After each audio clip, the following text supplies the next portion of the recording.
Hello, friends. So, I got this strong urge to talk to us about problems of exclusive politics in Nigeria, and I hope that this video will convince us to get our PVCs and exercise our votes. Democracy, in a nutshell, is the leadership of the people through a representative. Unfortunately, we live in a country where we're struggling to relate the definition and principles of democracy to the recent occurrences. The people have lost confidence in governance because of predominant exclusion in politics. The once serene and happy home that attracted foreign investors has today been defiled by sights and news of death, and nobody cares. My confusion is, since when did human lives and property stop to matter in a liberal democracy? Nigerians has gone beyond expecting too much from the government to just desiring peace and tranquility. As the 13th oil producing country in the world, we cannot boast of 24-hour power supply, let alone social amenities. Statistics shows that unemployment nearly doubled since the end of 2015, so Nigerians have taken solace in fleeing the nation, as the net migration for 2017 is 0.2 migrants per 1,000 population. How bad can it get? In the midst of all this, the UN projects that Nigeria will be the third most populated country by 2050. Scary, because how can we manage this voluminous future when we're not sure of today?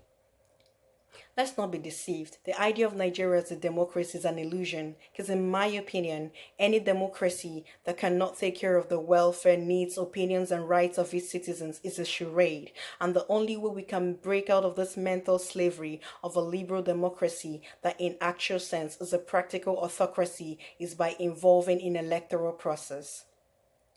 Think about it. When was the last time you heard that someone was impeached or resigned from office in Nigeria? Why? Because when there is a hitch in the electoral process, or when the people fail to involve in the system of governance, they end up with representatives who were only indebted to the elites that put them into office, while the people are left to deal with their unfavorable and insensitive decisions. Logically, you cannot impeach someone you're not detrimental to their getting into office. In the UK, the Prime Minister David Cameron resigned because the Brits refused to his appeal to remain with the EU. But in Nigeria, people stay in office, perpetrate crimes, and still have the nerve to come for a second term because of law of impunity. Realistically, any office holder that could not achieve anything in 4 years will still remain dormant even if given a lifetime in office. Exclusive politics has relegated us to the background as countries like Ivory Coast, Equatorial Guinea, Cote d'Ivoire, and more that didn't measure up to Nigeria are now taking their economies to the next level as we become the spectator.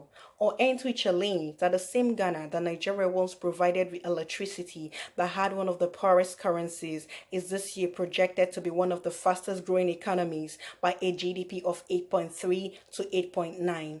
Ironies of life. Let's face it, the only way we can put Nigeria in the right perspective with regards to enjoying the dividends of democracy is by involving in the system of governance, bearing in mind that a new government does not translate to good governance. It's unfortunate how most Nigerians has bought into the demeaning philosophy that there would never be a positive change in Nigeria. And who told you that those countries you're migrating to does not have a history? Moreover, whoever won by quitting? Abraham Lincoln, one of the greatest presidents of America, lost about 8 times in politics and kept pushing. Bad government is a product of wrong vision, as no matter how drunk a person gets, they can't speak a language they are not conversant with. In the same manner, snakes do not beget eagles. You and I know that other governors were given the same allocation as Amechi, Donald Duke, Kwakwanso, Ababio, Fashola, and the likes. My point exactly, because it takes the right mindset and vision to make a difference. Because the only reason why someone will embezzle money to service his sister generation is because they're empty of vision and insight. It's not their fault, because when we elect politically unaffiliated individuals into office, they end up displaying their level of ignorance. There has been an irrational trajectory over the years where a certain party always has to win. But why? Because in my reasoning, the popularity of the party does not determine transparency or accountability in government, but the representative, and it's our rights as electorates to determine who by exercising our votes. 2019 is looking around the corner, and they will soon start making ridiculous campaign promises that most of them do not remember the minute they leave the platform. They'll promise to transform the state or Nigeria into Dubai in 4 years when this person cannot boast of a working road to his little community.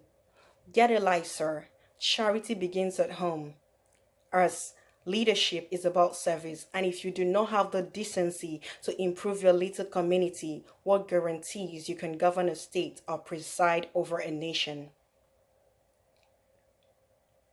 Soon, they will start to distribute bags of rice and give us peanuts to buy our mandates. Once bitten, the say is twice shy, as I think it would be very unreasonable to exchange the destiny of 4 years over a paltry sum, considering the tensions that has invaded our nation this past years. Confirmed from history, great men, pace setters, shakers of nations, do not buy people over or brainwash people to win election. Their works speak for them. And trust me, you and I know who they are in Nigeria. Nigeria has the capacity to make its citizens comfortable, if not rich. So potentially, if we're provided with the infrastructure, healthcare, and education, the youths will naturally redirect their energy from migrating to making best use of what is on ground. Because believe it or not, there is no place like home. However, we need to exercise our votes to kick out these corrupt individuals that are salvaging our political system. Rome was not built in a day, but was started in a day. The only way to turn peanut butter into diamonds is by applying pressure.